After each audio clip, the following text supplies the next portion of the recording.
Assalamualaikum warahmatullahi wabarakatuh. Apa kabar teman-teman semua? Semoga dalam keadaan sehat walafiat. Kembali lagi bersama Edukan, Edukasi Pendidikan. Baiklah, di sini kita akan membahas tentang apa saja syarat untuk lulus seleksi administrasi PPG Prajabatan tahun 2022. Seperti yang kita ketahui bahwa PPG Prajabatan gelombang kedua tahun 2022 sudah dibuka. Hal-hal yang kami share berdasarkan pengalaman-pengalaman saat mendaftar PPG Prajabatan gelombang pertama tahun 2022 dan 100% lulus seleksi administrasi. Baiklah, tidak berlama-lama kita akan bahas persyaratan calon mahasiswa PPG Prajabatan tahun 2022. Untuk persyaratan pertama yaitu warga negara Indonesia atau WNI. Yang kedua, tidak atau belum pernah terdaftar sebagai guru atau kepala sekolah pada data pokok pendidikan atau biasa kita kenal Dapodik. Untuk gelombang kedua ini juga, guru yang telah terdaftar di Simpatika tidak diperbolehkan untuk mendaftar PPG Prajabatan. Lain halnya pada PPG Prajabatan gelombang pertama, guru yang terdaftar di Simpatika masih boleh mendaftar di PPG Prajabatan. Sehingga tips dan trik dari Edukan, jika kalian sudah terdaftar dan menginginkan mengikuti PPG Prajabatan, maka kalian harus menonaktifkan data sebagai guru di Dapodik maupun Simpatika dengan cara menghubungi operator yang ada di sekolah tempat kalian terdaftar. Adapun syarat selanjutnya, yang ketiga, berusia paling tinggi 32 tahun pada 31 Desember tahun pendaftaran. Yang keempat, memiliki ijazah dengan kualifikasi akademik sarjana S1 atau diploma 4 yang terdaftar pada Pangkalan Data Pendidikan Tinggi atau biasa kita sebut dengan PDDikti, atau terdata pada basis unit data unit penyetaraan ijazah luar negeri bagi lulusan perguruan tinggi di luar negeri. Selanjutnya yang kelima, memiliki indeks prestasi kumulatif IPK paling rendah 3,00. Pada proses ini, kita diminta memasuki nomor induk mahasiswa di laman pendaftaran PPG Prajabatan, sehingga IPK akan muncul dengan sendirinya dan kita tidak perlu mengisi nilai tersebut secara mandiri karena sudah terdeteksi dengan sistem. Ketika nilai IPK kurang dari 3, maka kita tidak dapat meneruskan proses pendaftaran. Lain halnya, untuk tips dan trik ketika IPK tidak muncul, maka kita harus lapor secepatnya ke pihak universitas saat kita menempuh studi S1 atau diploma 4 untuk memasukkan data atau IPK kita di laman PDDikti.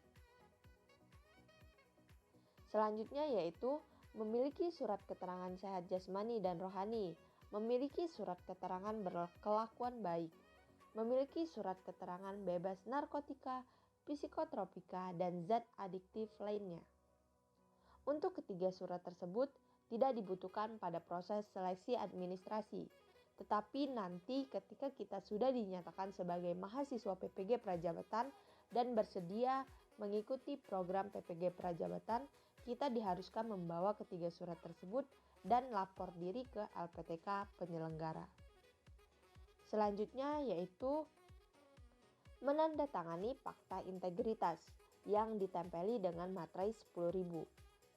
Fakta integritas bisa kita download di web Kemendikbud ketika kita mendaftar karena sudah tersedia format. Pada pengisian biodata seperti nama, alamat, tanggal lahir, di fakta integritas itu boleh ditulis ataupun diketik. Hal tersebut tidak mempengaruhi kelulusan. Terakhir yaitu mengikuti tahapan seleksi, yaitu seleksi administrasi, tes substantif, dan tes wawancara. Adapun tes seleksi administrasi, kita harus memastikan semua persyaratan sudah terpenuhi. Ketika kita sudah lolos seleksi administrasi, maka kita akan masuk ke tahap seleksi tes substantif, meliputi penguasaan konten bidang. Misalnya kita mengambil jurusan kimia, maka kita harus mempelajari kimia sekolah menengah atas. Tes kedua yaitu tes literasi, menguji kemampuan membaca. Karena teks-teks tersebut banyak dan panjang. Dan tes ketiga yaitu tes numerisasi atau pendalaman matematika dasar yang kita miliki. Ketiga subtes tersebut diteskan pada 1 hari. Kemudian selanjutnya ketika kita lolos tes substantif, maka kita akan tes wawancara yang akan diujikan mengenai esai yang sudah kita isi pada tahap seleksi administrasi dan akan digali tentang pengalaman-pengalaman kita terkait bidang pendidikan yang sudah kita lalui. Next, kita akan bahas jadi apa sih berkas yang harus kita siapkan di tahap ini. Berdasarkan pengalaman kami di gelombang pertama dan kurang lebih untuk gelombang kedua ini tidak mengalami banyak perubahan. Yang pertama, kita harus mempersiapkan KTP atau identitas diri.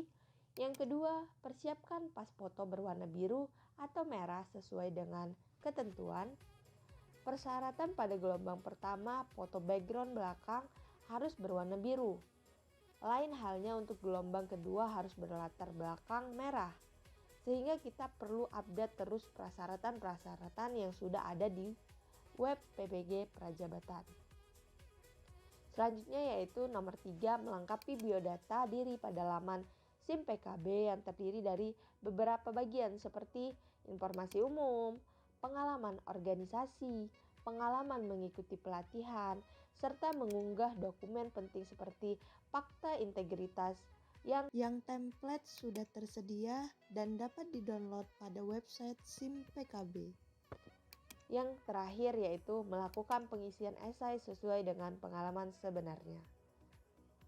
Nah, untuk esai tipsnya kalian harus mengetik di Word dahulu dan di save. Sehingga ketika lolos ke tahap wawancara, hal yang kita isikan di esai dapat kita lihat atau buka kembali. Karena esai sangat digali ketika tes wawancara.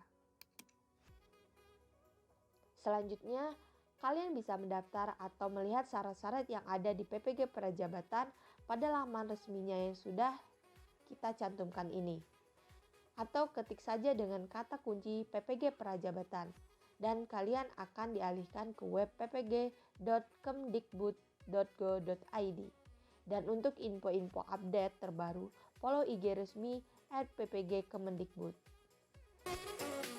Baiklah kawan-kawan, sekian info dari kami dan terima kasih. Semoga kalian semua lolos tahap administrasi. Jika kalian suka dengan konten kami, jangan lupa subscribe, like, komen, dan share video ini ke teman-teman kalian yang membutuhkan info ini. Kira-kira kalian butuh info apa lagi ya? Komen di bawah ya guys. Atau jika ada yang ingin ditanyakan, boleh langsung komen juga. See you next time with Edukan, edukasi pendidikan. Wassalamualaikum warahmatullahi wabarakatuh.